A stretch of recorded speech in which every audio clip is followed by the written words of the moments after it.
You did?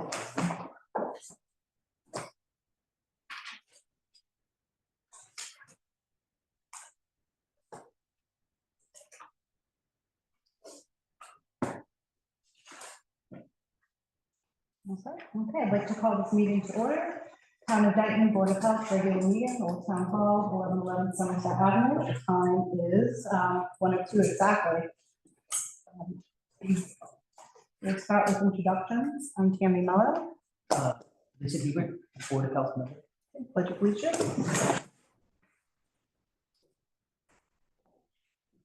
Allegiance to the flag of the United States of America and to the republic for which it stands, one nation, under God, indivisible, with liberty and justice for all.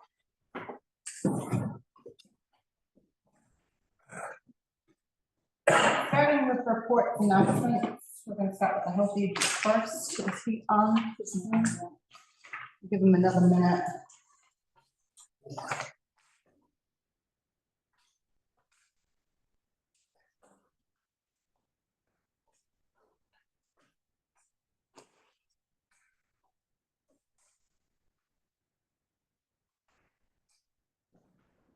Yeah, why don't we go to Stacy? All right, I just have a few things. Because spring has sprung, we've had a lot of issues with leash law violations and people not knowing there's a leash law. So I'm going to read what is in our bylaw, then I have a few other things to say after that. No person owning or harboring a dog shall suffer or allow to run at large in any of the streets or public places in town, or allow it upon premises of any other than the owner or keeper of such dog without permission of the owner or occupant of the premises. No dog shall be permitted in any street or public place within the town unless it's effectively restrained as above defined, not exceeding 6 feet a leash.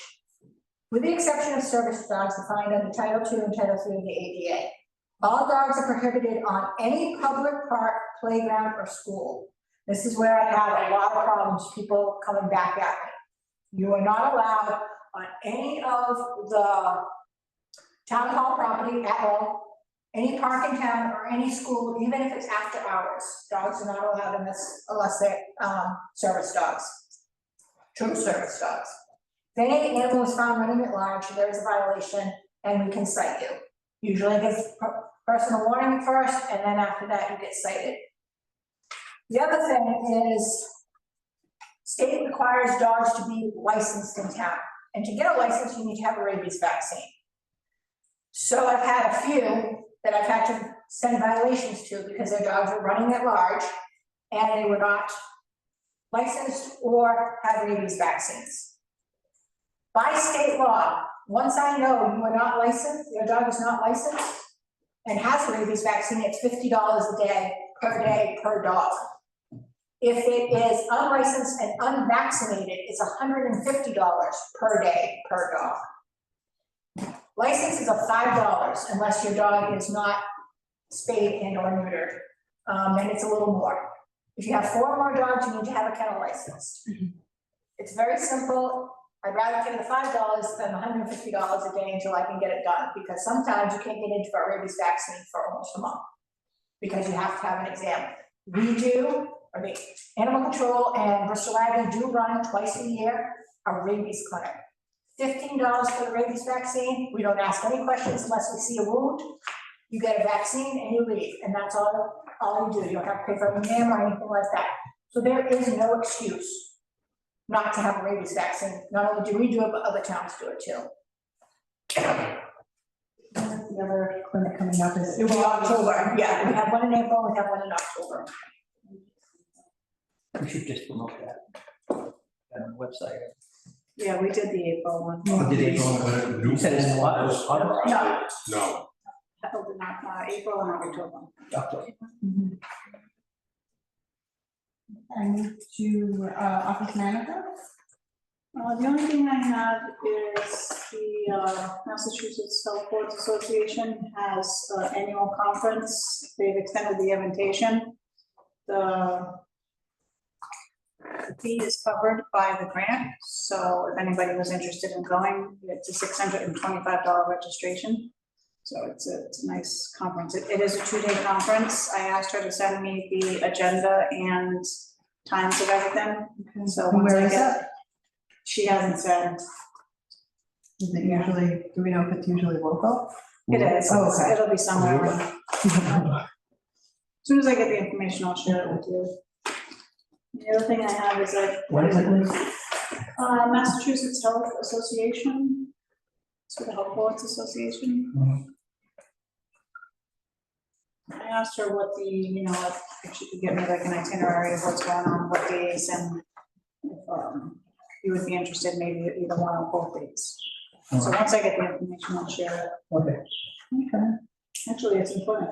Simple. Yeah. Oh, okay. September 10th through the 12th.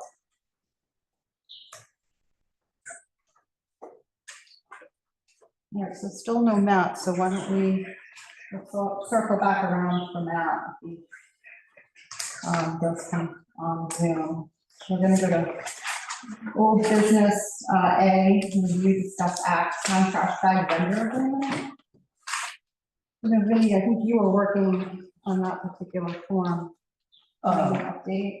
The only thing I was gonna update, well, they already put it in was. Oh, it should have been like, was gonna suggest an item to be payable within 30 days of receipt of the invoice. That is also in the packet. Selena had questions or asked if it was possible if we could have the payable immediately. I would agree with, I don't have an issue with that, do you? No, I mean, basically paying for a product, pay for it up front. I have no problem with that. That solves the issue of people not paying or paying late. That saves time, your time, Liz, saves money. I would agree with that. We put a clause in there, like payable upon receipt. Yep. So that How would- much money are we still waiting for? We Off of got the last about, list that we had. Are we at least at since the 50? last one, we've got about $26,000 in. Okay.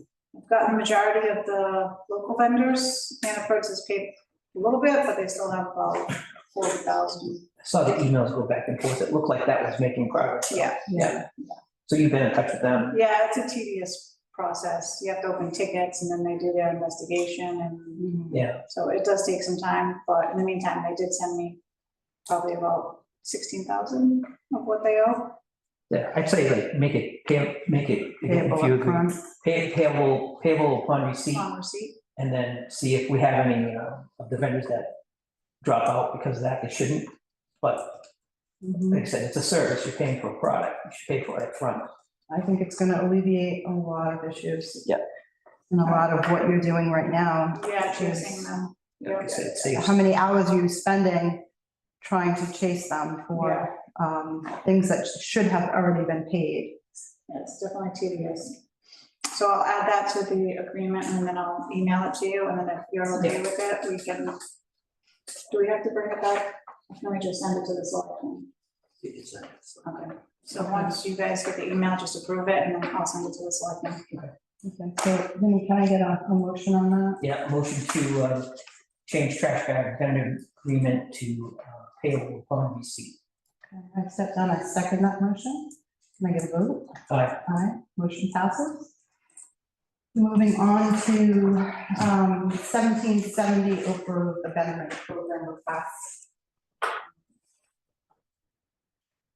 I think we're still in the process of this family getting, oh, is that Matt? Looks like it is.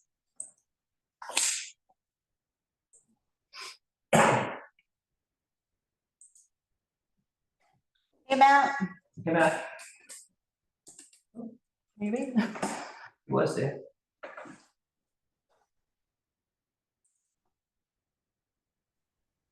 Hello. Hi, Matt. Can you hear us? Yes. Do you want to just identify yourself for the meeting? Yes. Dayton Health Agent. Thank you. Do you want to give us a quick report? I know you're pressed for time. Sure. We have a couple perks coming up and some plans. I've had a few installs here, there, nothing too wild. Had a complaint at 1901 Milk Street. I went out there on Friday and there was a installer out there. I met out there. They had a bad pump and floats in the pump chamber. It has since been repaired and functioning properly. So that is all set. And I think the only other outstanding piece was CNN Pizza. They were looking to add two-bedroom apartments in the rear. I believe it's an existing garage space now. They wanted to utilize water records to be able to increase the flow. I've had lengthy discussions with them over the last, I'd say 4 to 5 months regarding this. There's existing septic system is designed for just over 1,000 gallons. I think it's 1,009 or 1,019 gallons per day. Mass DEP requires a minimum flow for any restaurant to be 1,000 gallons per day. They can utilize some water records. They have to go back, cumulative of 2 years, and everything has to be calculated at 200%. So off the top of my head, I don't remember what their exact water readings were for daily usage. It was somewhere between 100 and 200 gallons per day.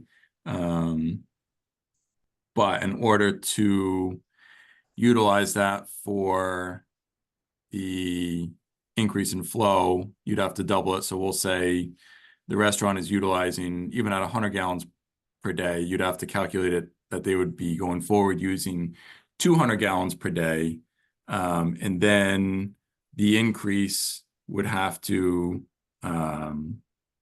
also be doubled. So your 4 bedrooms would be not 440 gallons per day, but 880. And then your restaurant, even if it's 100, we'll say, you bump that to 200, you're over what they're designed for now anyway. So months ago, I had explained all this to them. I said, given the calculations, I would be comfortable to allow the restaurant plus 1 2-bedroom apartment, and with utilizing the existing septic system. They apparently are not okay with that. I instructed them that if they wanted any further allowances, that they'd have to contact the engineer and have an engineer certify the increase based on water records, which I had one discussion with an engineer a couple months ago, and they were not comfortable with that at all. They can certainly add to or upgrade their septic system to accommodate the increase in flow. I'm not sure if they're willing to want to spend that expense, but nonetheless, if the town were to say, go ahead and put 4 bedrooms and 2 apartments there, plus the restaurant, if something were to fail down the line, the town could be liable, and I'm not willing to let the town be liable. So I'm standing firm based on, what I'd also put in my memo to, I believe it was planning or zoning a week or 2 ago. The restaurant plus 1 2-bedroom apartment is fine with the existing conditions. If they want anything more, get an engineer and redesign the septic to accommodate the flow. If they're not happy with that, I'll be more than happy to contact Mass DEP if we can actually get an answer back from them. And I'm sure that their comments will be consistent with mine. So that's all I have. If you have any questions for me before I have to jump back off. No, I think that sums it up. Thank you, Matt. Thank you, Matt. The conservation is here. Oh, Matt, are you still there? Yep. Can you hold off 2 seconds? We're just gonna jump around a little bit. We're gonna go into conservation. The perk test application. Is that one's for?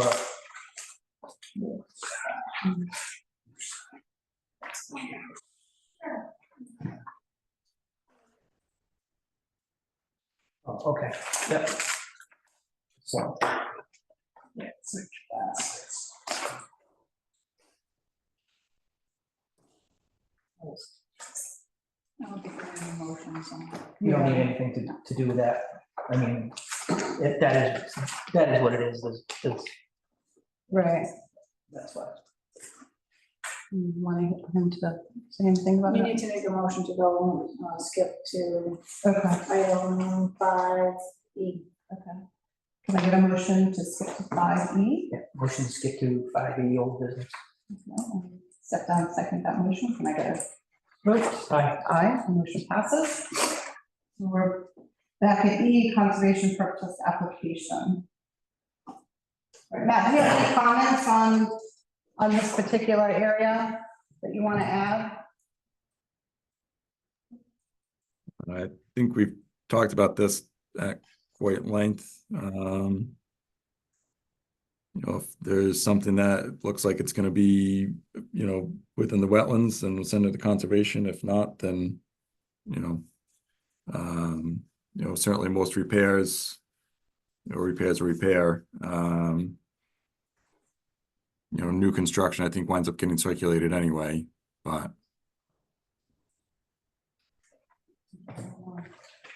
And that's if you had said before, Matt, it's from the engineer, if it needs to go to conservation, it goes to conservation, if not, it's just up to you to do the perk test. yeah. I don't know. I'm fine with that too. I mean, no, never mind. I have nothing good to say, so I'm not gonna say it at all. I'm just gonna leave it at that. Yeah, no, I'll just leave it at that. I mean, that's fair. If the conservation needs to get involved, that would be on the engineering side. Hi, Aye. I'm the conservation agent. So, we were just kind of wondering when the whole process changed, because since about 2000, 2001, something like that, conservation has signed off. So when I think Bob and I last year modified the form in the fall, and we included things like dig safe, we changed a couple of things on the form, including requesting an air photo, plot plan of the perk test locations. And usually that's needed because, like, on new perks, if you think about it, and a lot is like 10 acres or so, or 5 acres, and conservation just kind of needs to know where they're gonna do the perks, so they don't just, because in some instances, we've had them like dig up large areas of places where they shouldn't necessarily. The other thing is, conservation has the jurisdiction to determine what's a wetland and not a wetland. So I guess we're just a little concerned because we have always signed off on them. It's our jurisdiction to determine where wetlands are. So in this instance, it's like, Matt, who's very, very part-time, I'm only 25 hours a week, but Matt's even more part-time, is going to be responsible now for deciding if it comes to us. Is that the new protocol? Because we never got Thought it involved. was if it's a repair. Am I correct? If it's a repair, it's not. So neither Unless- idea, but in 2022, it got changed to, if it was a repair, it didn't need to go to conservation. If it was a new build, then they would send it to conservation to look at. Right, and that's what we're still doing. So we never were a part of that change in 2022. That's what we're saying. Okay, well, Yeah. fortunately, it's 2025. I wasn't here in 2022. But I But I can't began- in there, so back in Yeah. September, I believe, it was in September when we changed, you and Barbara worked on the form and it was Yeah. changed. right, Vinny was not here. okay. And then we decided to have a look at the way things work, because what was happening is people were waiting. They were only waiting, and I have all the emails and notes on that. They'd only be waiting if they were supposed to provide us with something and they didn't. So there were multiple times where forms were accepted, and I did bring this up to Ralph as well, where they didn't fill out the entire form. So, they didn't have the dig safe, or they didn't have the aerial. It was nothing to do with conservation work. I was not holding anything up. just to make it for the record, you to understand. okay. And during that, from 22 on, we still reviewed well, as long as I was tasked it, the health director did not always task that over. So that's where things changed with him. Now, we want to get it back because what we're finding is if we leave it up to the health agent, then we're gonna leave that responsibility to you guys to determine where wetlands are. That's not your jurisdiction. Again, we're only not sending it to you when it's repairs. There's no reason that it needs to go to you for a repair, Right, because it's that's what we existing. have determined for because our it's what? system. It's existing, it's up. Repairs have to be repaired, but if they are in a wetland jurisdiction, the wetlands surrounding that repair must be protected. And But that's again, where, if that's Matt where the determines commission that it would needs to become be sent involved. over to conservation, he has no problem doing that, nor do I, and No. I'm Yeah. sure You know, I Vinnie mean, feels we're the not, same we're way. not gonna deny a repair. Right. What we're gonna say is, this is what you have to do to protect outside of the zone.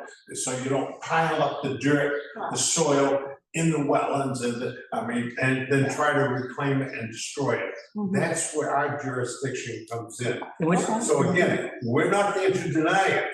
It's gonna be done. And it's a little bit more than that, so like, if you think about, so I don't know if you know, like, other towns and how they operate, but like, for example, Swansea, the minute they get an application and they are requesting, the Board of Health is requesting the Conservation Commission to sign off preliminarily whether or not that can proceed or not. So, and Seacon does the same thing. So I believe in my 25 years experience, and I'm sure Matt agrees, and we've talked about this previously, that the sooner everybody knows that there's a wetland and that they may have to go through conservation permitting, the better. It's better not to do it after, right? After the perk, after the design, you know, that's where we're coming. And we're not trying to usurp that at all. So if we had, But you have to understand how it looks.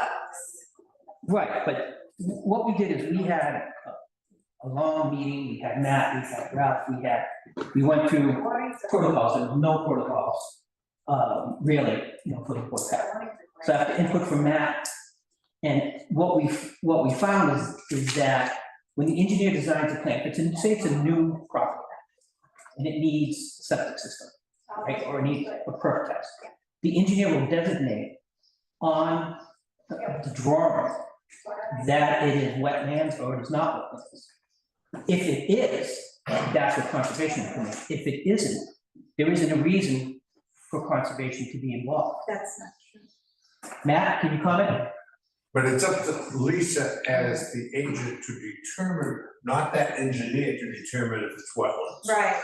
Lisa is the wetland scientist, not the engineer who may have no If we responsibility. don't require it, they're not gonna put it on the plan. So we've seen plans come to us without any wetlands, but there are actually wetlands, because we have local bylaws here, conservation, where we cover isolated wetlands and vernal pools. And a lot of towns don't, and so some engineers that don't work frequently in town don't even realize that. Or they're just trying to accommodate the homeowner and intentionally ignore it. That can happen. Yeah, if that's the case, then their license is in jeopardy. You can contact the state and have their license revoked. Yeah. End of and how discussion. yeah, We're not talking about plans, we're not talking about system installs, we're talking about a perk test. That's all we're talking about. Paul has this. I don't know why we're getting off on a tangent. But it's a perk test, and a repair is repair. The engineers and installers, or whoever's doing the digging, in my almost 20 years of experience, has always done whatever we can to stay as far away from any potential possible wetlands or any issues or any sensitive areas. The hole is dug at a very minimum amount. We do our perk test. The hole is refilled. There is nothing you can do about it. On a repair, you can't deny a homeowner a new septic system that's in failure. That's going to cause more environmental damage the longer you wait to repair it. That's all I'm gonna say. Well, we understand that we want the septic system repaired, but I think Paul was trying to say something. Sure. Paul Reynolds, 257 Pearl Street, I'm a member of COCOM. So I just want to be clear that while I echo some of these concerns, I'm not, and I don't believe that any of my colleagues are alleging any kind of deliberate impropriety by an engineer who is, putting together a plan. I don't think there's any attempt to mislead, the Board of Health and the Commission and the town of Dayton in any way. I don't think, I trust, like Matt alluded to, they have professional ethics and governing bodies and licensure requirements. But a couple of things are that an engineer is not going to be, in all likelihood, flagging a wetlands to actually delineate it prior to drawing up this map. It's more likely that it's going to be using things like GIS maps, which are not considered accurate. Generally, wetlands change over time. When a GIS map is set and a wetland overlay layer is added to it, it's a good general indicator that there might be wetlands, but it's really essentially worthless in determining exactly where that wetland line is. And if we were just going by the GIS maps and not requiring sites to be flagged or not asking the agent to go physically review them, there'd be a lot more wet basements in Dayton, there'd be a lot more flooded yards, there'd be a lot more consequences of construction occurring in places where there really are more wetlands than appear on a map. And it's not an engineer's job or responsibility to go flag all of those wetlands every time they're going to, every time they're going to drop a plant, right? It's going to be an Occam's razor approach, and they're going to use the tools that are there to give them a rough estimate. And then moreover, I do agree that a lot of engineers are very knowledgeable about the Wetland Protection Act at the state level. We do have a local bylaw that has different buffer zones and certain other protections like migratory access corridors for vernal pools and things like that. And I have no interest in denying any septic repair, right? It's totally necessary, it has to be done. And I don't think that that's anything that the commission wants to do or really even try to do, but we want to make sure that we are having a better, a more grounded in reality awareness of where the wetlands are or may be based on Lisa's knowledge, based on her knowledge of wetlands, her ability to identify them beyond just what's on a map. And the engineers they work for the applicant. They're going to take the most professionally ethical legal interpretation of where those wetland lines are in a way that is going to favor their client, right? That's what they're being paid to do. They're not doing anything wrong because it's not their job to go out and flag them and determine whether they're larger than they appear on the map. But if it appears on the map, any engineer who's been hired by an applicant to do a project for their betterment is going to take a position that favors their client, right? As we see it on conservation all the time, where we have one proposal by an engineer that focuses on ABC, and then we have a peer review that identifies problems XYZ that were otherwise absent or had to be thought of. And we just want to make sure that we're protecting the resources with rodent controls and things that's grounded in our awareness of where those resources actually are. I don't see this as a jurisdiction squabble between boards or anything like that. It's just we want to make things efficient. And I think that a quick review by the agent, I think is a good measure twice, cut once. And as she said, it's not like she's sitting on applications or holding things up. And it's not like we're trying to meddle in or stymie somebody's repair and slow things down for them. That was just my concern. And as you said, perk tests are exempt under the Wetland Protection Act. As long as there's a stipulation in the exemption for the WPA, as long as no wetlands are crossed to get to the target location, which becomes a little bit of a Schrodinger's cat situation, right? it's tough to tell oftentimes whether something is or isn't a wetland, if somebody qualified actually delineates it or is able to identify that other soil, you know, species or any other markers that designate something as a wetland. It's difficult to say that we're not crossing the wetland to get to a perk location if the person who is the town's expert in residence at identifying those wetlands is not included in that determination. But those are just some of my concerns, and I just wanted to, I know it's a little long-winded, sorry, and I just wanted to kind of give some of the reasoning behind why I felt that way, because I really do see this as a way to, you know, benefit the residents, enforce the bylaw, and just make sure that we're covering all our bases. I see it as a collaborative process. I don't see this as, you know, which agent is more qualified to make this determination. I don't see it as anything like that, but you know, we have a great toolbox, and I just think that we should make sure we use it to the fullest. That's all. Thank you, Paul. Okay, so I need a motion. It looks like we're going to be voting on the first perk test application.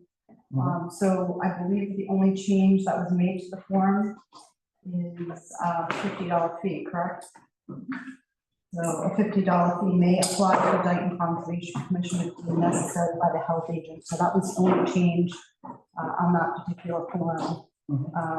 Now, if my memory serves me correct, when we changed the form in September, we added the Dig 6 number. And the map requirement, yeah. Okay. Right, so it'd be just that one change. Just that one change? Yeah. All right, so I make a motion to accept the application with the change for the perk test. I step down, second that motion. Vote. Aye. Aye. Motion passes. Again, this is just for the perk test. Perk test application, correct. All right, so going back, 1770 Oak Grove, the betterment program request. Where are we at with that? The gentleman from CNI Pizza came. So I don't know. Okay. Sure, so we can make another motion to You go got on that? order. Sorry, everyone, we're going to be going on order now. So if I can get a motion to go out of order and if that would be under the items not reasonably anticipated within 48 hours, so section 7.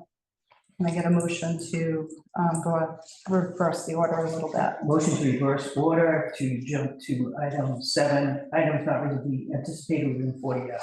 I'd step down and second that motion. Can I get a vote? Aye. Aye, motion passes.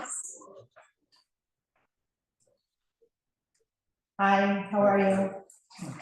So if the representative wants to come up and give us the details, you want to come up and Yeah, sure. come on up? I don't know if you can use that, you can stay here, whichever you feel most comfortable with.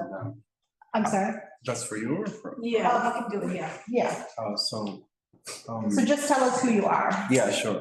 My name is Kira and I work with the owner representative and I have the owner with me for 1965 County Street, CNA Pizza Store. Okay. And we're planning, we have the pizza store and the garage behind that. We willing to convert that garage into 2 residential units and 1 office supporting the area. In Dayton, we have low density in residential. So we're applying for a change of use, residential, change of use to add those 2 units. And we have a septic system that covers, we have a 2,000 gallon per day, the tank that we have for the septic system. And now the special, the agency, he said that we need 880 to cover the 2 units. Okay. And all we need was just to get those 2 units to be approved for the septic system. Okay. So the owner, he got the paper from the town water, the water and sewer department. It says this is one of the papers under 100 gallon per day.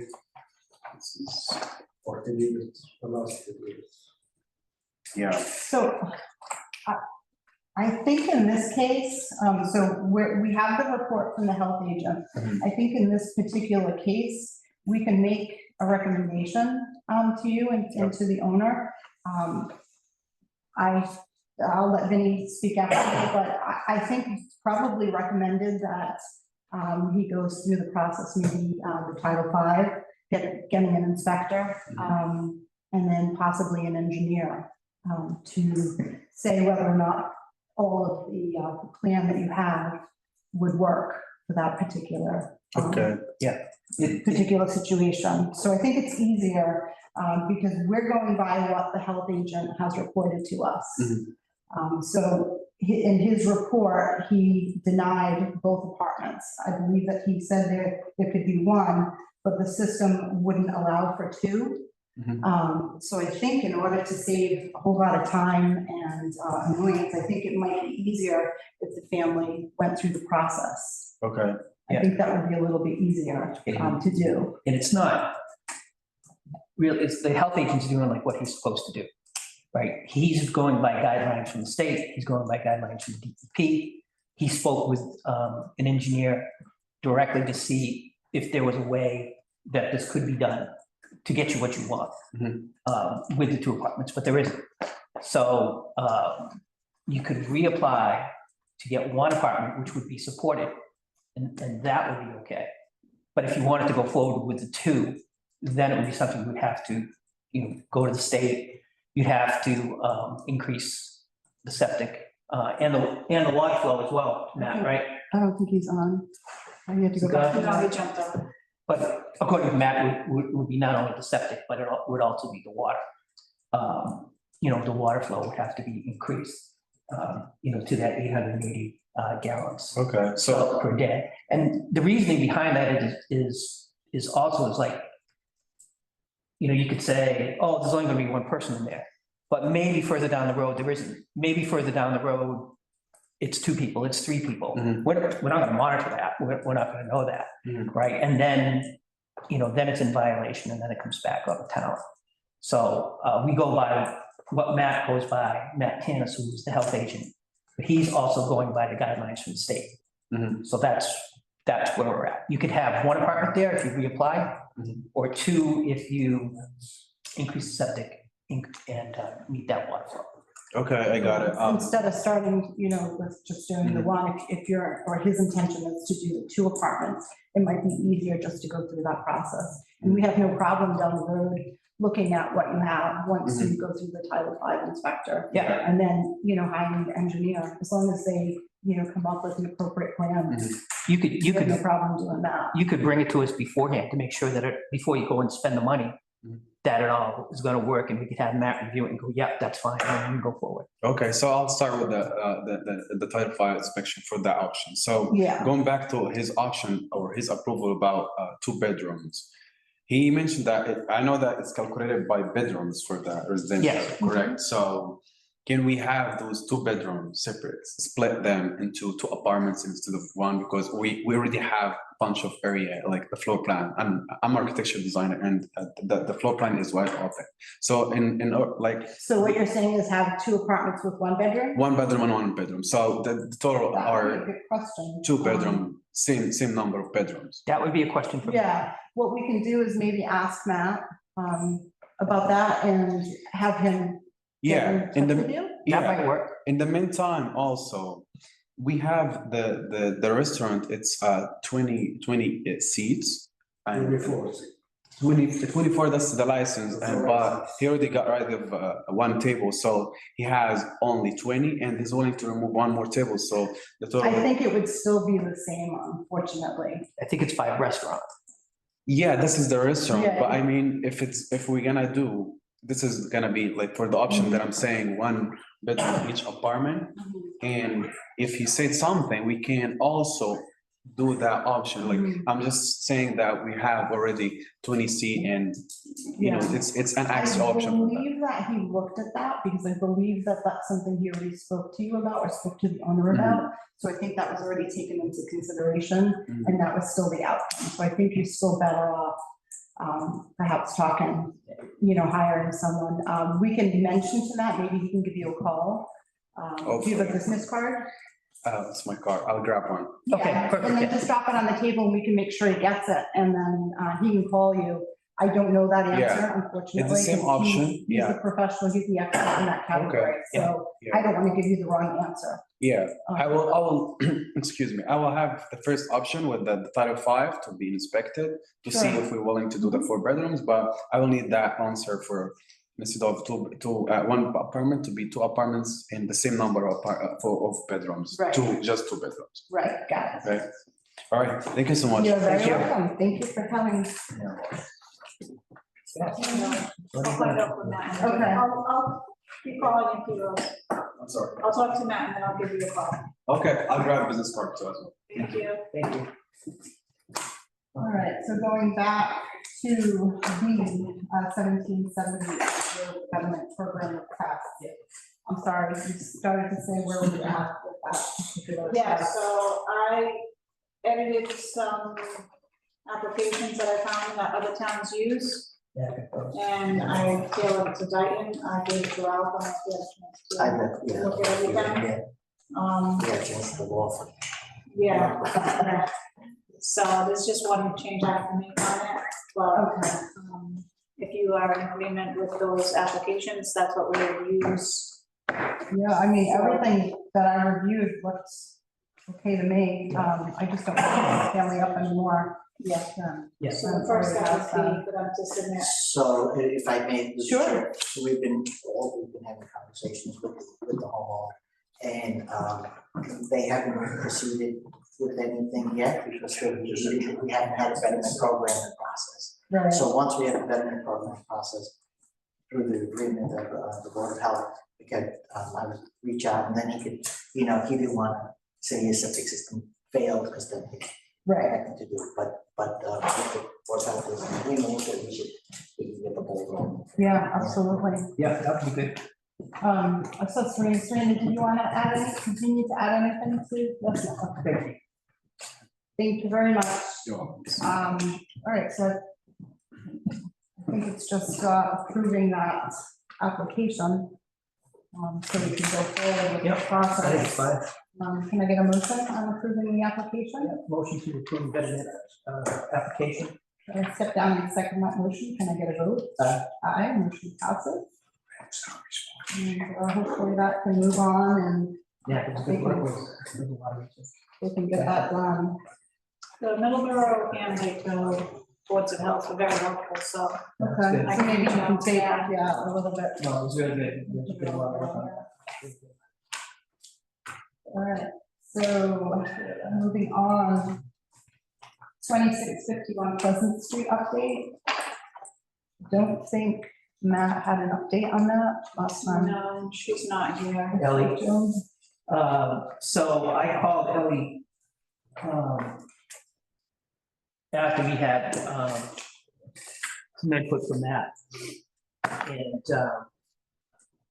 basically, there's nothing that we can do in regards to that. There's nothing to enforce because there's nothing that's enforceable. So I called Ellie directly and I explained it to her. We can't limit, Dayton is a right to farm community. We can't limit, she's like, why can't we limit how many ducks they have? We can't do that. As long as they're in the guidelines and they're not breaking any rules, and the ones that they had, they repaired. So, it's unfortunate that the neighbors have to go through that. I explained that to Ellie, and then I told her that, we had talked with Mike Hugo from the state, and he had explained that to us, that her option would be to file a nuisance complaint, which I'm gonna communicate to her. So I'll give her a call and I'll give her Mike's information. She can go through to Mike. He said he would help, and then file a nuisance complaint against the neighbor. That's really all that we can do in that regard. So, I think you should be a good neighbor, but, we can't enforce something that is unenforceable.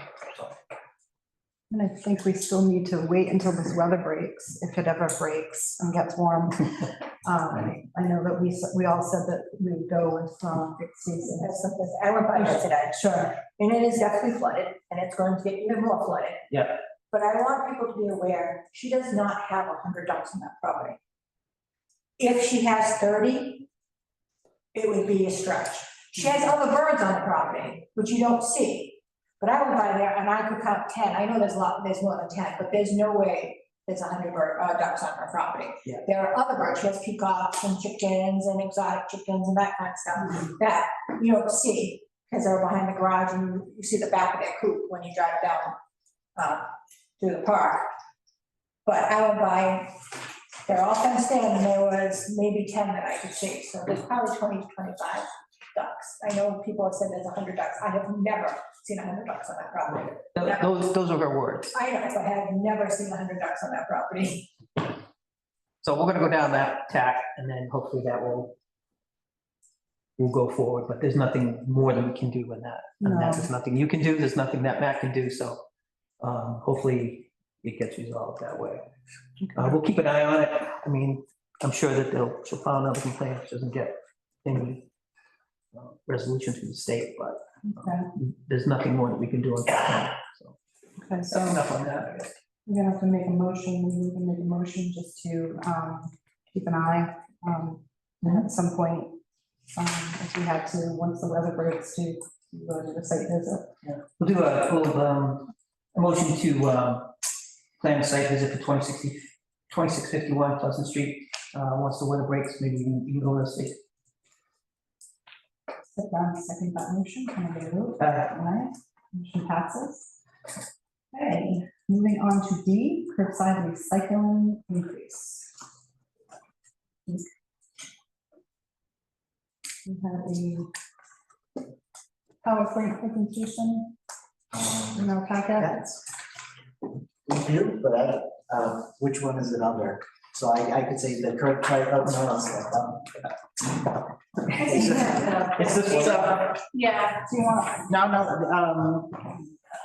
This one is the review of sanitation enterprise fund. yes. Do you want to cover that under that? I'd be happy. Do you want Happy to cover it under that. I don't know.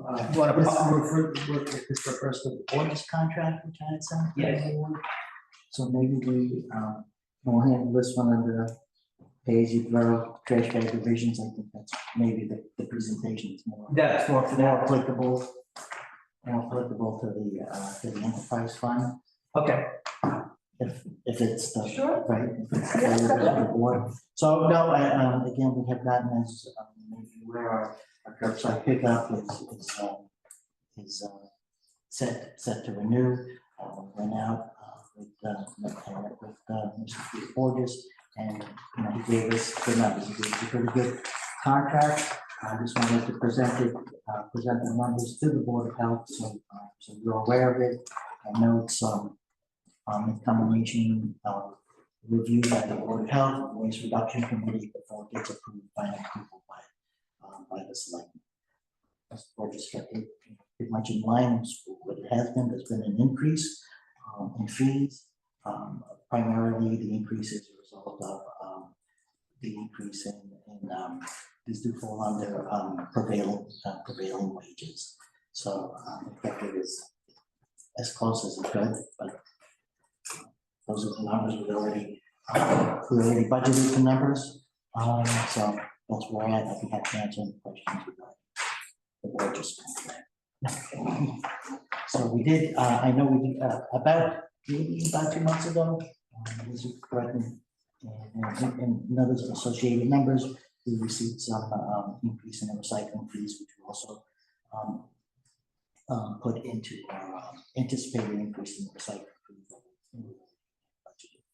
Yeah, so he's projecting 2026, 498,000, for 2027, 2026 to 27, 519,000, and 27 to 28, 543,000.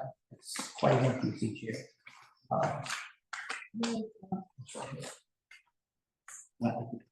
That's the projections from Borges. That would be the increase, and that would be that would be the debt burden to the town. So then he's looking at per hall, 250, then 275, 200, that's not so bad. And that's a whole from the Yeah, down down transfer station. Yeah, to the transfer station. That's not so horrible. And we had a- So how much is this going up for the public? What are we looking at for numbers? So, the general increase is about 8%. So that would be the dump stickers. We increase the price of those. No, we haven't, no, we You're not haven't. gonna touch those? Well, at this point, for fiscal year, going forward fiscal year 26, we haven't made, we're not proposing any changes to the bag prices. Okay. What I'm gonna speak about, in a few minutes is for fiscal year 27. Okay, The price one. yeah, because I was gonna say, we already raised the prices this year. Yeah. For this fiscal year, right? Okay.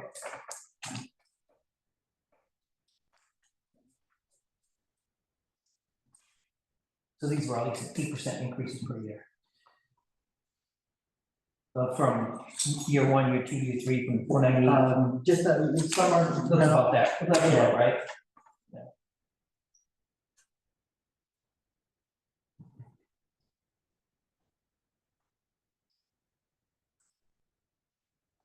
Okay.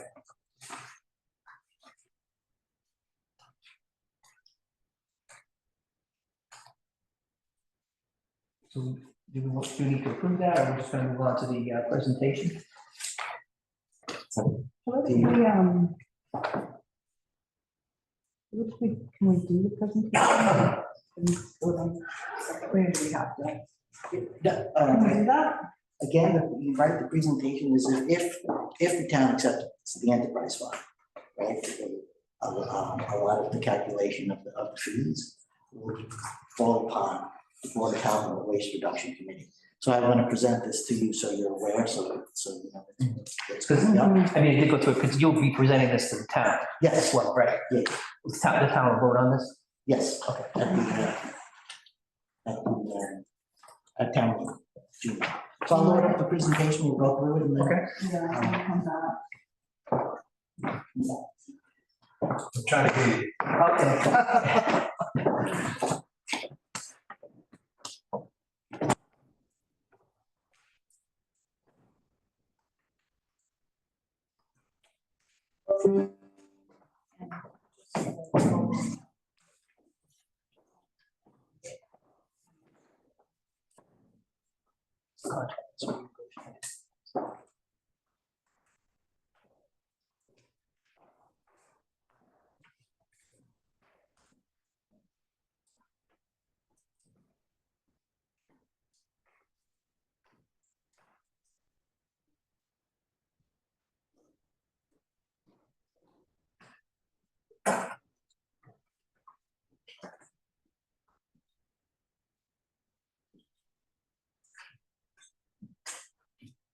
Is this what you're gonna run at the town meeting? Pretty close to it. This is pretty much the same presentation I did to the selectmen's, for the selectmen's office about 2 weeks ago.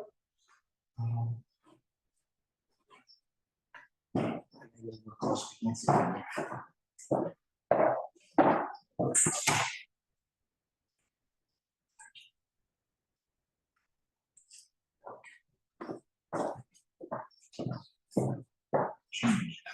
All right, but at the end of April, the selectmen, and wanted to entertain the thought of an enterprise fund. So, so the reason why we're looking at an enterprise fund for fiscal year 27, this is the projected budget. So as you see on the bottom right-hand corner, we look like we're gonna have a shortfall of about $1.2 million. Now, the shortfall, we are not using free cash to cover any of the shortfall with this. Made some assumptions with increases in education. I didn't increase local receipts or anything like that. So, usually for projecting purposes, you lower, keep your revenues down, and you kind of go up a little high on your expenses. So, but one, 1.2 is a fairly realistic number. I'm sure our shortfall will be somewhere between 800,000 and 1.2 million dollars.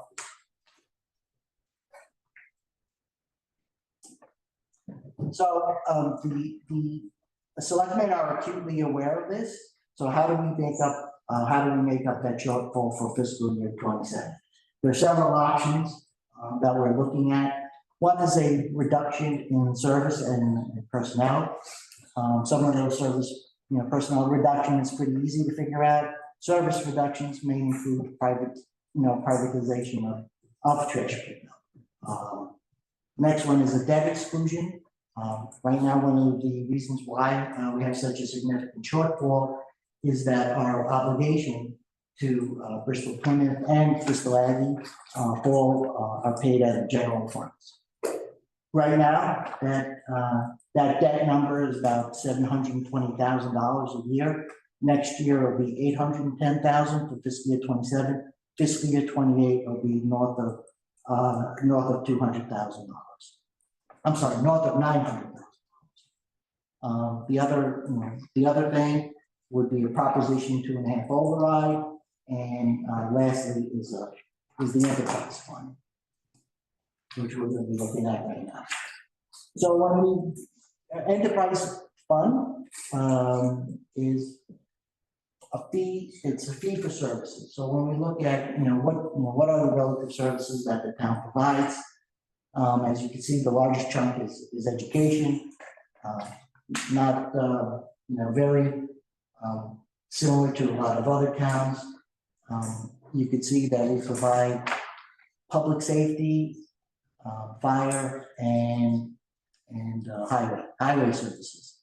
As you can see, I pulled out the pie a little bit for sanitation services. Right now, sanitation is about $950,000 a year. So just to put that into perspective, what does it mean? As you can see, the light blue line is police, which is about $2 million a year. Purple line next to it is fire, which is about 1.8. Next to that is highway, which is 1.1, and line which follows closely behind it is sanitation, which for fiscal year 26, for the fiscal year 26 budget, is about approximately $950,000. Right, so this is the breakdown from 2024, 2025, 2026. As you can see, trash it's been increasing a lot, as you know, has been part of the Board of Health, because tipping fees, it's just trash is going up.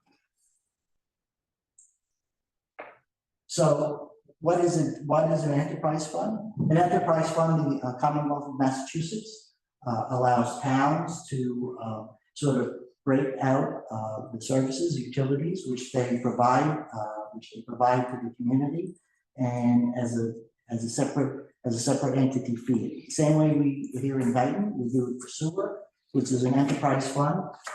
It's a service that's provided, and it is a fee for service. So to adopt an enterprise fund, first things first is we presented at this annual town meeting on June 9th. And the language associated is to see if the town of Dayton will accept the provisions of Chapter 44, that should establish a sanitation enterprise fund. Okay, once we establish an enterprise fund, it becomes effective the next fiscal year. So by voting yes for it in June, it will not go into effect until July 1st, 2026, which is fiscal 26. Can I ask you a question? I know that you referred to the sewer department is based on usage. So would the trash enterprise system based on usage? Or would it be for every home would pay the same? Because that's gonna be a huge issue. That's an excellent question, and I will get to it in one of my slides.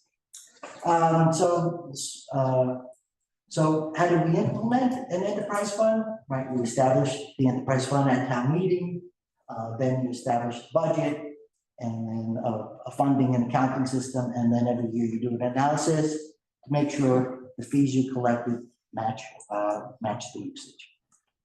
Determining cost, this is looking at direct and indirect costs, but to put it into so you see, so we're trying to figure out costs. In 2024, the waste reduction committee put forward a sort of a proposition, and this was to cover part of the sanitation fees. And as you can see, they had something, right, a fee collected by each household was $200, and if you were senior 75 and older, 65 and older, there's a few of them, so they reduced the. So Ralph, can you go back to that? So it would be one of those options that the town would choose, or? This is sort of creating the history of the town of Dayton as it looks at the fees and on how to come out. The next slide, sort of, if we went to all the households which use trash pickup. So the numbers fluctuate based on 2,630 homes. DEP has us at $2,800, 2,800 homes, but regardless, these are the numbers we were looking at. If we were to just do a flat fee, which is collected with our quarterly taxes, so everybody pays the same thing, regardless of usage, we're looking at approximately $360 per year, which is $90 per quarter. The second thing is if we use a sticker and and the bags, that would be approximately, again, $200 per year, and plus the cost of the bags, the current cost of the bags. If we just do straight bags, we're looking at $7 for the large bag, $3.50 per the small bag. If you look at each of these three options, and again, if the enterprise fund gets voted in June, this is something I will be working with the Board of Health and the Solid Waste Reduction Committee. Probably the most predictable would be the $360 per quarter. It's not the fairest, but it's the most. 360 per year. That will never pass. That is the most predictable, but it's not the fairest. The one that is probably keeps bag prices in line would be again the sticker and the bag. That's a little more complicated, a little fairer than the previous one. What does that mean? The sticker on it, Well, here's the thing. Again, I say it's a little more complicated because the sticker, we would have to put, residents would go in, buy their yearly sticker, keep the sticker on a trash can, and then use the bags. Got it. So the trash collection would know which households have paid for it. Okay. And the one which is probably Is this recycle or is this just trash? trash. Trash. So the one which is probably, as you can see, the fairest straight usage would be the bags. Just increase the bag fees. It's the only one I like. So that one has the endorsement of Mr. Woods, so. Just. Noted. It's noted. So the selectmen are heavily leaning towards just the bags. So this is brand new, which I'm gonna be showing to them tomorrow, so you're the first to see. The bag cost analysis. So the projected costs, again, large bag is 33 gallons, which is $7 per bag. Small bag, 15 gallons, $3.50 per bag. How much could you fit in a bag, right? In a large bag, you could fit approximately 25 pounds. A small bag, 12 pounds.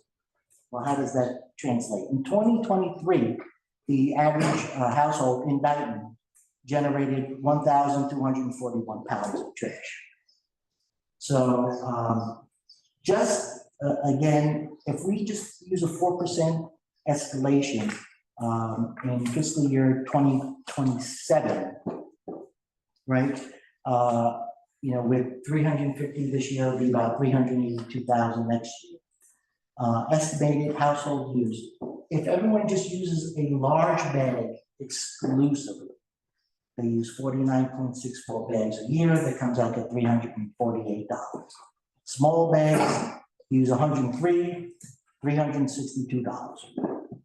Actual bags purchased in 2024 was 112,750, 45,750 small bags, and to projected bag purchases in 2025, I have up there.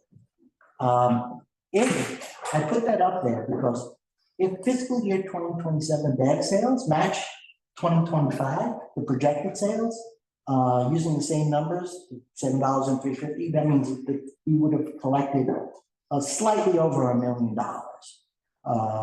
to apply to sanitation costs. And as we go through, like, what do we do? Is this is something we want to do? And then we could start looking into a senior discount. With an estimated excess fee collection, the town may consider introducing like a senior discount, saving, one package per month at a discounted price to be determined. So in addition to that, the town would also implement some waste reduction initiatives, including a reintroduction of recycling initiatives, doing waste reduction and backyard compost programs, because food and compostable material represents about 28% of our trash. So if you could compost it or recycle it, then that's less you have to put in your bags and less bags you have to use. Next step, so the Board of Selectmen are looking to move forward with this. We'll present the enterprise fund at town meeting. And if it's accepted, then I work with both you and the solid waste committee, and then we introduce the enterprise fund again for fiscal year 2027. And we take the trash expenditures out from the general fund. And that's it. Thank you, Rob. I like what you said about maybe doing some other stuff with the trash, like composting and stuff. Other communities have done that, and they've sold composters at a really cheap price at their landfill. I think they did it in Salem years ago. They did, as a matter of fact, we're looking to have a table at Cow Chip. Yeah. Talk about. Yeah, no, that's a great idea. Yeah. That is a good idea. We're getting in some form Yeah, to show people what we can have. Again, because it's 28% of your waste is food products and. I'm not here to give you a hard time on every little thing, but I am gonna tell you how I know the people and I know the voters. They're never gonna go for option A or B, but the bad situation, I think, is the way to go. It's fair and it's equitable. And I appreciate all the work you've done to present all this, but, I told you about the square wheels. They still hold true. But, that's where I just wanted, I didn't want town meeting to pass it, then all of a sudden you guys are. No, So you should know where we're at. And again, this was the first available meeting for me to. We feel honored. No, I think it's good. Yeah, really well done. We always say it's like, as long as you're transparent to the town, right? If you just increase the bag price to $7 and you didn't say anything, they'd be out there with pitchforks, and torches.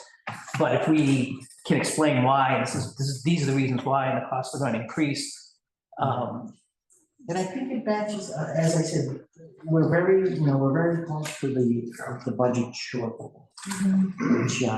Which I think people understand. Yeah, no one in the town wants to pay more taxes, No, that's for but sure. It's good to have options. Options is good. You know, I think that it's equitable and it's fair. I compost myself, right, and I maintain my trash, I do too. I do a pretty good job, taking care of it. And it- There's just a little more awareness for most residents. And once you realize that the bag is gonna cost you a little more, you might do a little better job. Sure. Thank you, Ralph. So, we need All right. to have a vote or make a motion rather on certified recycling increase. Yeah. Hold on, this will be a portion of you. Motion. Certified recycling program Right, make a motion to accept the curbside recycling increase increase after town, after town meeting. yeah, if approved by town. meeting. Okay, I step down and second that motion. Can I get a vote? Aye. Aye, motion passes. Oh, what is our, so. He just had to go and inspect the report. Yeah, so I did see that. Which we have in here, to go over that, I looked at it, it doesn't look terribly bad. tragic, no. No. It's, but it Still needs to it be needs to be addressed. addressed. Yeah, he just wanted to know what our process was. I think that would be a math question, I'm sure. So maybe we can, why don't we table that and, give it over to the health agent Okay. and go from there. So if I can get a motion to table that. Yep, motion to table, item 5F, for food and safety inspections, and click here. I sit down and second that motion, can we get a vote? Aye. Motion passes. All right, so we've gone over the business, we've gone over the items not reasonably anticipated within 48 hours. Public input. Ms. Paul, Could I ask if there's any additional follow-up necessary, or what steps or what additional, looking at is that's the 1901 Middle Street? Because I spoke with the resident, who provided us the pictures as well. I believe they did to the board. If you had the opportunity to review the pictures that they took. Oh, I don't- yes, that was the one with the wires hanging out and in the hole and everything. I don't. That was think I resolved, wasn't it? Saw that one. Matt went out there on Friday and they had a installer doing some repairs. He told the installer to come in and pull a permit because they were doing it without a permit. So the installer called me this morning and he said he was gonna come in and pull a permit for what work he was doing. So that way everything's legit and Matt can walk in and do the inspections. So I'm just waiting on the installer. So I think that's still gonna have to be looked at. We didn't discuss it today. Everything's still ongoing Yeah. with what Liz just mentioned, but I do think it's something that we need to look at. Yes, I spoke with the resident there. They came in and actually asked for a Lisa.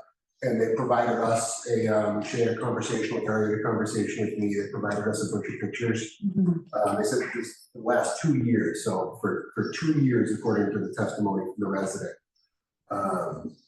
the septic tank has been overflowing and they have run a hose into it and a pump and have been pumping the excess sewage out into the woods, which borders a parcel that's currently an applicant for 40-acre subdivision.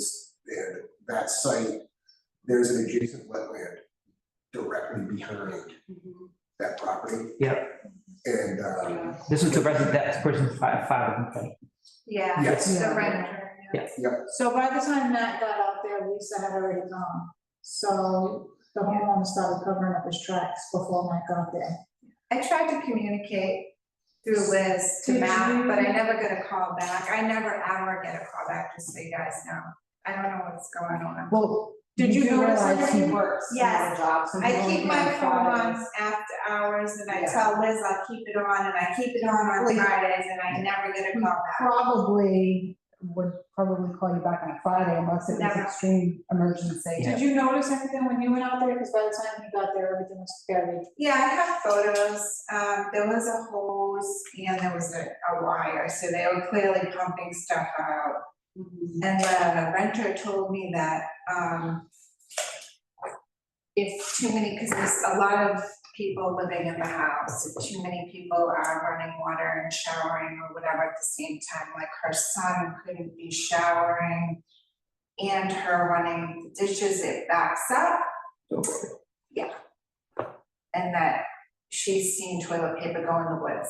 I, however, do not feel comfortable walking, like she's just the, renter.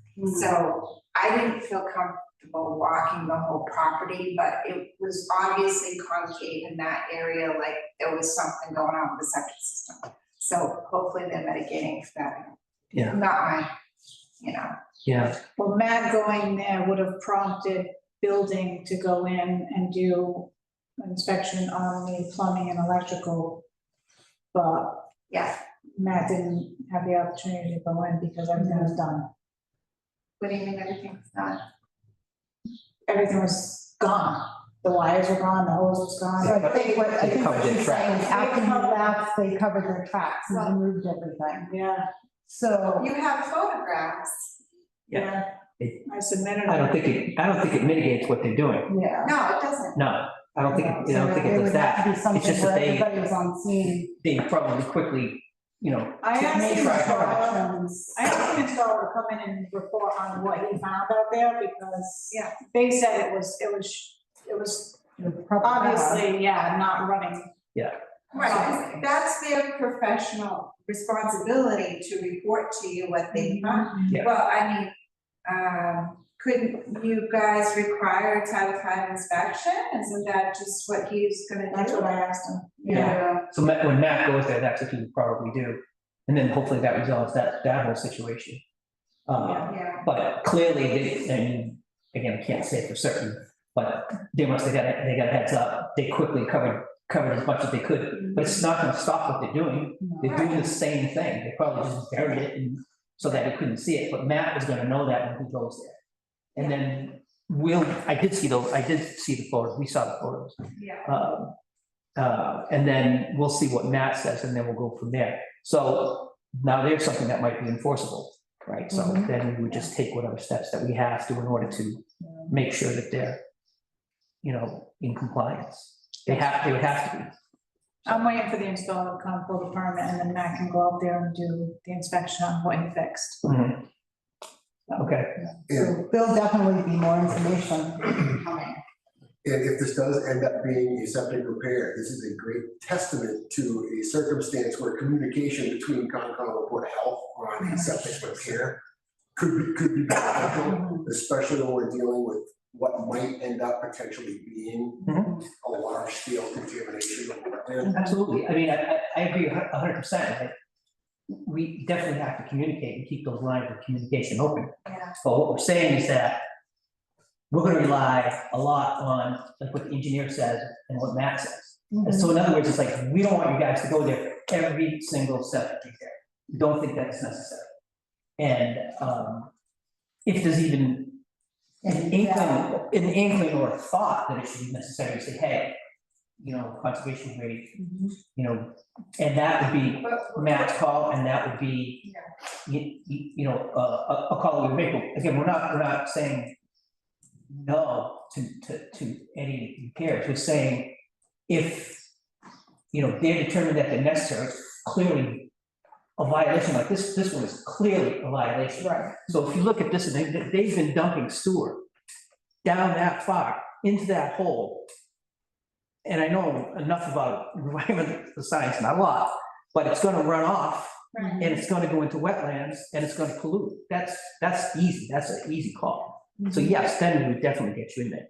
But It may have even, if it's been going on for 2 years, it may have even created an emergent wetland in the back. That's right. So, yeah, so definitely, 100%. Again, we're not saying no, to everyone. We're just saying, it's gotta be deemed necessary and, we would definitely include you guys. Of course, we would. Especially in this case. Of course, we would.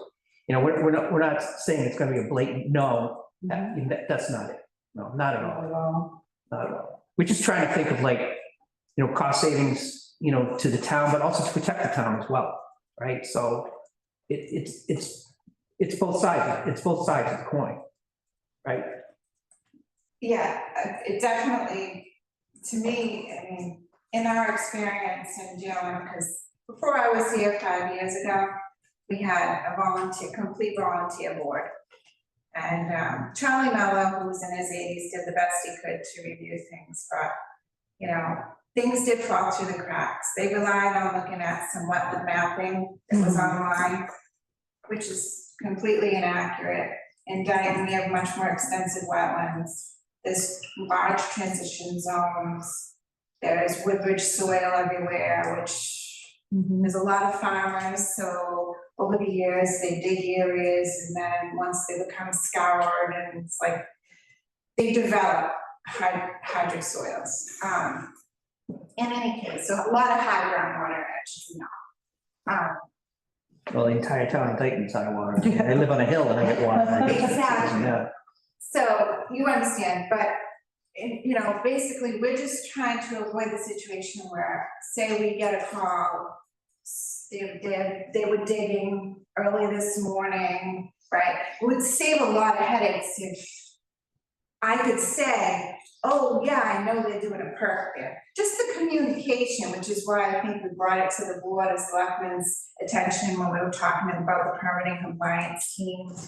Basically, we brought it to the Board of Selectmen and Ralph's attention that we thought that, you know, it would be very useful if the Board of Health was on Permit Link. Because, you know, we could communicate that way. It's by law. Everybody is, you know, you must know about Permit Link. No, I've not heard. He wasn't at that meeting. Yeah. But what is it, just like an internal email type of thing? No, it's a permitting Yeah, database. she can. So like, Paul's on it as a treasurer. He signs up for. Yeah, I do it for tax status verification. It's basically, we have a bylaw that if somebody's delinquent on their taxes for more than 60 days, that shall be caused in their permit. So what happens with, you know, with construction permits being issued, they basically just task me. So we have a login, we log in the morning, we check to see if you've been assigned any tasks, we pull up the property, we check the, and we look up the property, we look them up in motor vehicle excise, verify they don't owe anything, then we just change the hold, drop down to approved, and then we put, you know, good. Or we'll put a hold and say, you know, person owes fiscal 25 Q1, or you know, something like that, just a note. It even is all set up so that they can put in their contact information, so they don't have to wait for a response to be funneled through an office. It's very busy, there's a lot going on. So what would happen is they can log in their email of record, and I can just type in, you know, your Q1 property tax late, please contact, you know, this office to pay. And then I can just click the send button. And without even logging into my own email, it generates a system generated email and sends it right to them. That way it's like a record. Yeah. And everyone else who's a user can go right in, look at the history and see. That would be extremely helpful, especially in the case like this. Yeah. Oh, absolutely. Perks. Because if Lisa gets a call from somebody that says, oh, so-and-so is digging and it's, you know. Or it's like I said, the situation I'm talking about is the property with the open. 1901. Yeah, 1901. Oh, yeah. I mean, that would be extremely helpful, so now we could go back and look at the history of the whole. The history, yes, it's I think all the with problem the is law. Cost of it, The cost of it. yeah, we don't have any money. So, Thanks, Rob. but we were told when Mike Miller was here, we were told that there was money in the budget for this, for the Board of Health. Yeah. So like, Jim said IDR had said he was working on getting the Board of Health on a few years ago, we were told that, so. I guess with the file documents, what are you scanning documents now, that's all part of this whole process, that's what we're told? That grant paid for our files all be electronic, so that just scanned all of our documents. That wasn't permanently. I can ask Jim. Is it something you have access to? Permanently, no. I will say that the building commissioner is really knowledgeable about it. So if you have any questions or you want to know, like, how could it be used by Board of Health, you know, because he's gonna know different applications for it that I'm not thinking of. But, So if he has access to it, then we could just ask him for like a history on something like this and have him pull it and then. I want to say it was 6,000 or 10,000 to get us on that. That's too much. But if we could get it from Jim, if we just ask him and say, hey, give us copies of everything on 1901, and we can look at it that way, something like that, you know? I think we're just more kind of just concerned about like the process between departments, interactives, you know? Mhm. So like treasurer, planning, zoning, conservation, we could all just log in and kind of see, and then, you know, I've been on it since. That was the plan years ago, everybody was supposed to be on it. Yeah, Right, they've been talking about it for years. But if it's a cost, Makes sense. but it's a cost for a license of $6,000 or so. it's not- But then you gotta pay an annual fee. I was just gonna ask that, it must be like, There's a user fee too. Yeah. Through the chair, it's not dead, we're continuing to look at it, because, in other towns, I've used a system like that. mhm. Ralph will get you on. And it does, I'm not even licensed on it, so it does, it goes out to the appropriate, committees, the boards of committees, departments, for sign off. And that's, right, and that's. Well, maybe in the future. Yeah. I'll ask Jim where he was, because it was in the works when he was, Yeah. on the board of health. Yeah, because if we can utilize this license, then there's no reason for us to have one if we know. Well, each department has to have its own designated user, because that's how the Board of Health will see it. That's All of how our planning and permits, zoning sees it. all of our applications and permits will be put online, so people would just go online and apply. and you can see it remotely, Matt can see it remotely, it'd be, you know, so much more efficient.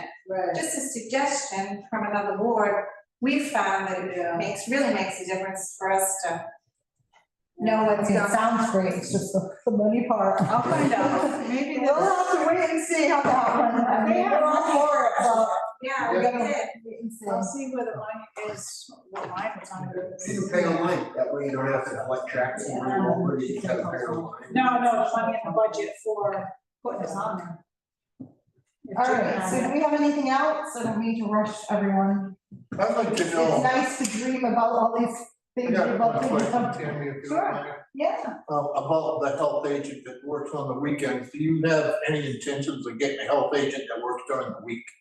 well, I think for right now, this seems to be working for us. Yeah. You know, we interviewed extensively, we spent months trying to find somebody who's qualified, so, you know, with Matt and his experience, he's quite knowledgeable of. I just don't think it's fair to the residents and the other employees in the town to have somebody that just works the weekends.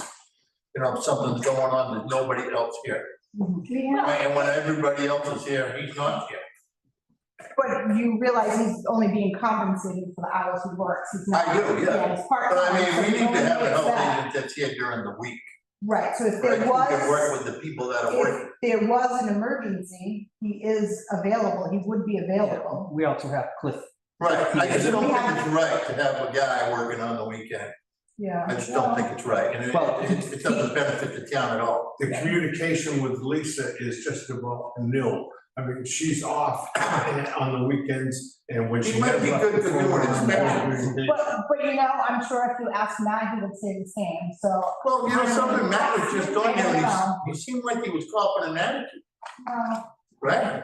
I don't think. I can hear it in his voice. I don't think that this is right now a time or place to be I do. discussing. Why No. not? What does he have? I've never even, I Because haven't talked right now, about we're in public input, if you wanna schedule another time. Well, I'm I've public. tried, I've tried I'm not to on schedule. I'm conservation. talking to her. Yeah, I'm talking to you. Well, I've if you had wanna it before, I schedule- think. But for Lisa, I mean, you know, We have $50,000 for a health agent, so. Well, you know, something, that was my next thing. Yeah. That was my next thing. the budget. Who will work for that Okay. price? So maybe you need to find some more money in the budget somewhere.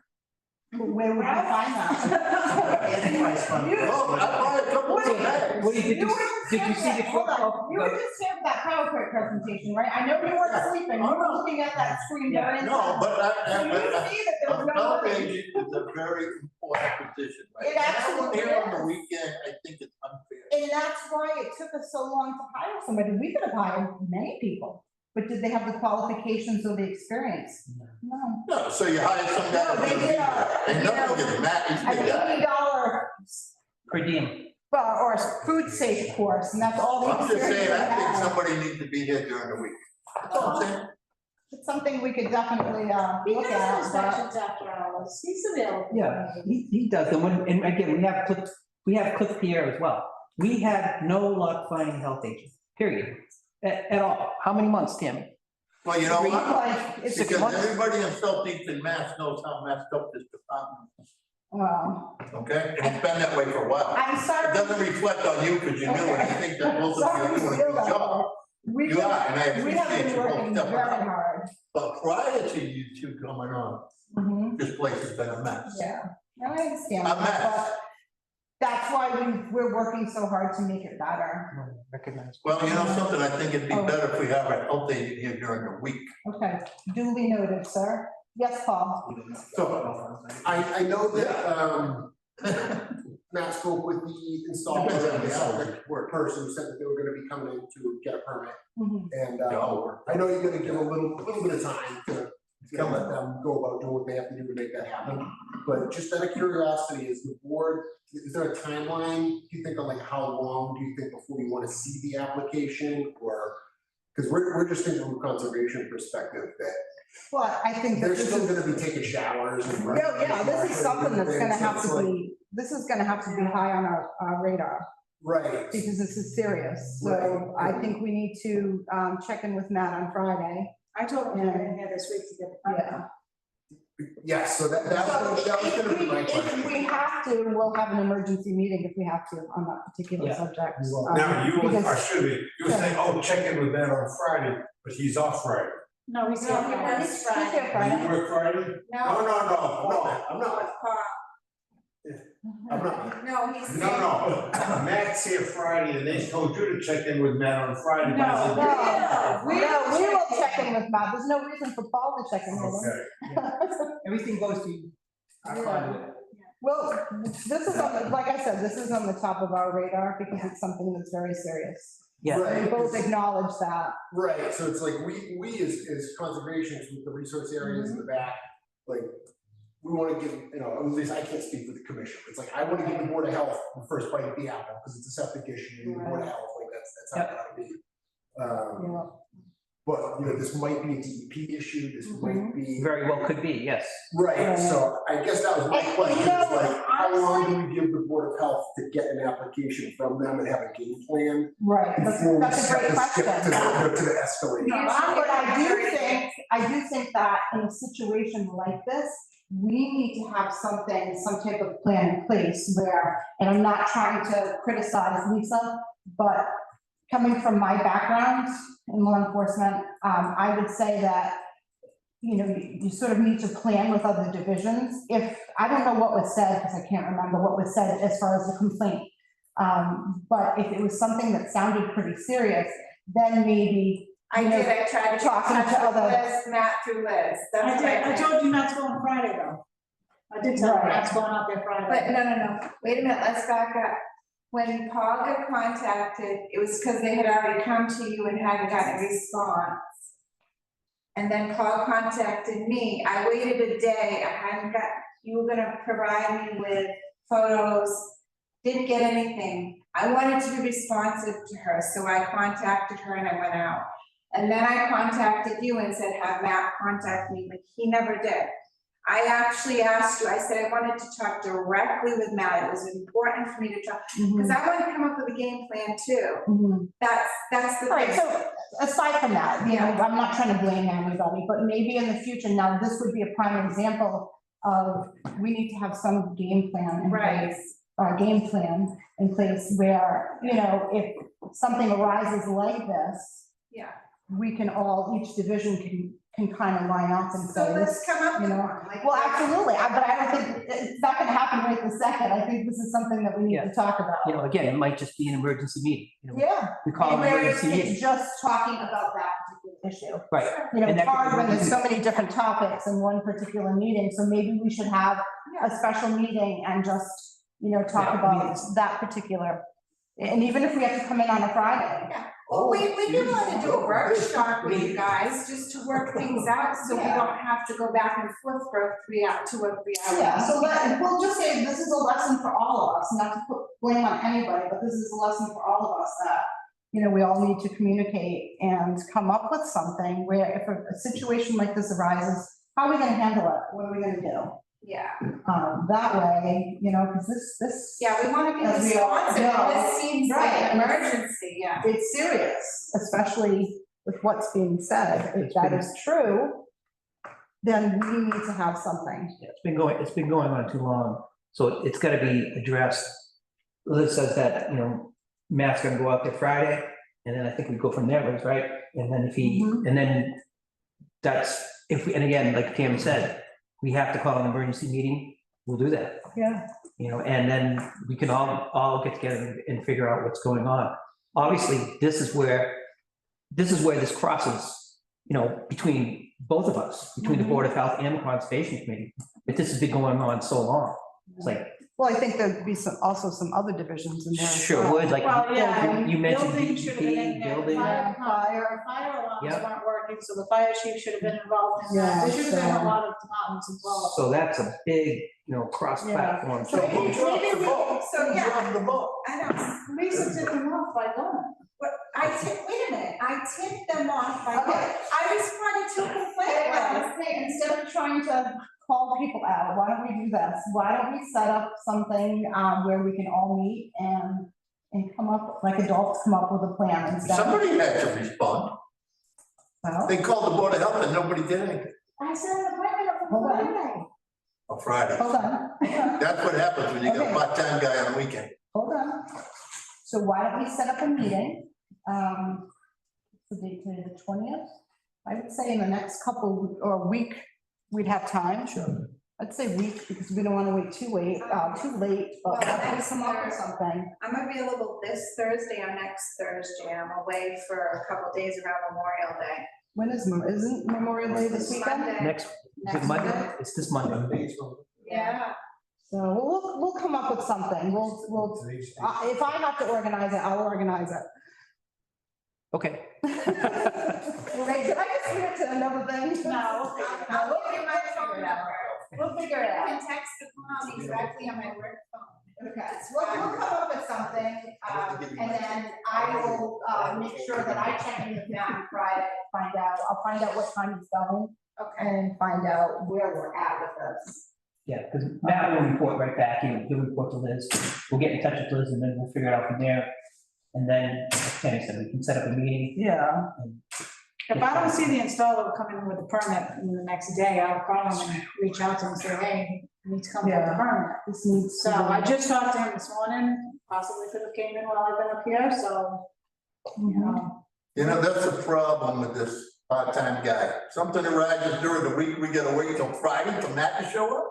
I agree, I think you said that about 5 times, and we duly noted that, trust me. I'm gonna keep saying it. I know you are. It's I'm not, gonna put it on Facebook. I know you are too. it won't change anything, Woody, but you can keep No. saying it. No, We don't get worry. it, we get it. All right, we're gonna end that public input because we're just going around in a circle. So next on the agenda, number 9, approved meeting minutes for 4/15/2025, Board of Health regular meeting. Can I get a motion to approve those minutes? Motion to approve item 9, meetings from 4/15/25. I step down and second that motion. Can I get a vote? Aye, the motion passes. Schedule next meeting. June 17th. June 17th. Okay, and then we will figure out when the emergency meeting is gonna be. Want to do 1 o'clock again? 1 o'clock. is in there. All right, motion to adjourn. Make a motion to adjourn. I step down, second that motion. Can I get a vote? Aye. Aye. Motion accepted, and we are adjourned. Tammy? Yes, we can. Pass it.